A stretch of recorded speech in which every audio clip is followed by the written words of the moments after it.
जिसकी शादी उसके पापा के सालों पुराने वादे की वजह से गांव के विकास से हो जाती है। शिल्पा की सास पुराने ख्यालों की होती है। अरे शहर की हो, इसका मतलब ये नहीं कि जो मन आए करोगी। घर के कुछ नियम है जो तुम्हें भी मानने पड़ेंगे। हाँ। मम्मी, मुझे रीति रिवाज से कोई दिक्कत नहीं है, पर ऐसे नियम जिनका कोई मतलब ना बने, वो तो गलत है। हाय, देखो तो। अरे घर आए एक दिन पूरा नहीं हुआ और सास से जुबान लड़ाना भी शुरू। नई हो, बहू हो, अपनी हद में रहना सीख लो। हाँ। इतने में विकास भी वहां आ जाता है। माँ, मुझे लगता है शिल्पा को घर रहने की जगह दुकान चलना चाहिए। इसकी नई चीजों की समझ और सोच हमारे बिजनेस के लिए बहुत अच्छी रहेगी। बेटे की बात सुनकर माँ को बहुत गुस्सा आ जाता है। अच्छा, अरे बीवी के आते ही तेरे तो सुर बदल गए। अगर ये दुकान जाने लगी तो गांव में क्या इज्जत रह जाएगी हमारी है? लोग क्या कहेंगे? ये कहीं नहीं जाएंगी बस। हाँ। माँ के आगे और कुछ बोले बिना विकास वहां से चला जाता है और सास शिल्पा को घर के कामों में लगा देती है। उसी रात विकास और शिल्पा साथ बैठकर बातें कर रहे होते हैं। मम्मी ऐसा क्यों सोचती हैं कि औरतें कुछ नहीं कर सकती, और उन्हें लोगों की इतनी चिंता क्यों है? पापा की डेथ के बाद माँ ने दुकान संभालने की कोशिश की थी, पर लोगों ने उल्टी सीधी बातें सुनाकर उनका आत्मविश्वास इतना गिरा दिया कि वो कुछ कर ही नहीं पाई और सोचने लगी कि शायद औरतें ये सब कर ही नहीं सकती। इसलिए उनसे भी नहीं हुआ।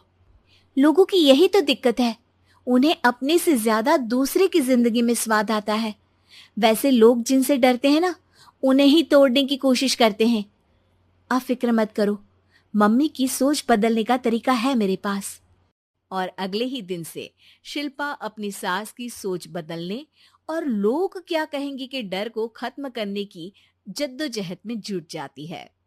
मम्मी, आपको पता है, गीता बबीता, अरे जिनके ऊपर दंगल फिल्म भी बनी है, मैं फिल्म बिल में नहीं देखती। हाँ। वो हरियाणा की लड़कियां हैं। दोनों रेसलर हैं। उन्होंने जब ये शुरू किया था ना, तो लोगों ने बहुत बातें बनाई, बुरा भला बोला, मजाक भी बनाया, लेकिन उन्होंने ना किसी की सुनी, ना अपने ऊपर से विश्वास खोया और ना ही हार मानी। और देखो आज किस मुकाम पर है। अरे तो ये सब मुझे क्यों सुना रही है? हाँ। नहीं नहीं, बस ऐसे ही, हमें अपने आसपास की खबरें तो रखनी चाहिए ना। ऐसा कहकर शिल्पा अपनी सास को सोच में डालकर वहां से चली जाती है। अब शिल्पा हर दिन दुनिया के अगेंस्ट अपनी हिम्मत से सक्सेसफुल बनने वाली लड़कियों की कहानी अपनी सास को सुनाने लगती है। इसी तरह कुछ समय बीत जाता है। और माँ, आजकल बहुत चुप चुप रहती हो, सब ठीक तो है ना? बस कुछ सोचती रहती हैं, इसीलिए ज्यादा बोल नहीं पाती। ऐसा क्यों हुआ माँ? कोई दिक्कत है क्या? अरे तेरी पत्नी ही दिक्कत है। है? मैंने क्या किया? अरे रोज मुझे कुछ समझाने के मकसद से एक नई कहानी सुनाती है, पर खुद नहीं जानती कि मुझे सब पहले से पता है। हाँ। तो फिर दिक्कत क्या है माँ? लोग क्या कहेंगे? अरे उनका तो काम ही है कुछ ना कुछ कहना। आप ये सोचो कि उन्हें नजरअंदाज करके हम साथ मिलकर किस ऊंचाई पर पहुंच सकते हैं। बेटे और बहू की बातों से सोच में पड़ी माँ वहां से चली जाती है। अगली सुबह सबसे पहले तैयार सास आवाज लगाकर बेटे और बहू को बुलाने लगती है। अरे कहाँ सोते पड़े हो दोनों? किसी को घर में कोई काम नहीं है का? हाँ। सास की आवाज सुन शिल्पा भागती हुई कमरे से बाहर निकल आती है, जिसके पीछे विकास भी बाहर आ जाता है। मम्मी, आप इतनी सुबह तैयार होकर कहाँ जा रही हैं? अरे किसी नई शुरुआत से पहले भगवान का आशीर्वाद बनता है या नहीं? मैं सीधा दुकान जाऊंगी, तुम काम निपटा कर आ जाना है। सास की बात सुन शिल्पा और विकास खुशी से फूले नहीं समाते। ये हुई ना मेरी माँ वाली बात। पूरा परिवार मिलकर दुकान पर काम करने लगता है, जिसमें विकास और उसकी माँ दुकान संभालते हैं, तो शिल्पा काम को ऑनलाइन डाल शहर और इंटरनेट का काम संभालने लगती है, जिसे देख गांव में लोगों के बीच गॉसिप शुरू होते देर नहीं लगती। और अब क्या विकास भाई, अकेले काम संभल नहीं रहा था तो नौकर रख लेते, और तो को यहाँ लाने की क्या जरूरत थी। इन्हें घर में जो काम बोलो वो तो सही से करती नहीं, यहाँ आकर तो तुम्हें डुबा ही देंगी। अरे भाई साहब, अगर आपके घर की औरतें सही से काम नहीं करती ना तो हमें उससे कोई लेना देना नहीं।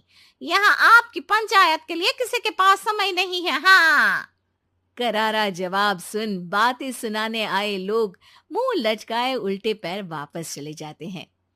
वाह मम्मी, ये तो अब दोबारा कभी भूल कर भी यहाँ नहीं आएंगे। I am so proud of you. अरे बहुत हुआ, हाँ काम पर लगो चलो। तीनों आपस में काम बांटकर अपने अपने काम पर लग जाते हैं। इसी तरह दिनों के साथ महीने बीतते हैं, जिसमें शिल्पा की पढ़ाई, विकास की मार्केट स्किल और सास की फाइनेंशियल मैनेजमेंट से उनकी दुकान बहुत अच्छा बड़ा बिजनेस बन जाता है, जो गांव के साथ साथ शहर में भी अच्छा खासा मशहूर हो जाता है। अरे सच ही कहते थे तुम दोनों, लोगों का तो काम ही होता है कहना। अब हमें सुनना है या नजरअंदाज करना है वो तो हमारे ऊपर है। हाँ, आपकी शुरुआत में गालियां और आसमान छूने पर तालियां, ऐसे लोगों का तो काम ही है पलटना। इनकी बातों से हमें कभी अपनी राह बदलनी नहीं चाहिए, बल्कि अगर बातें बन रही है तो समझ जाओ कि रास्ता सही है। दोस्तों, हमें उम्मीद है कि आपको हमारी ये कहानी पसंद आई होगी। कृपया हमारे चैनल को सब्सक्राइब करें और सभी अपडेट्स के लिए बेल आइकन जरूर दबाएं। और हाँ, वीडियो लाइक और शेयर करना मत भूलिएगा। Bye bye.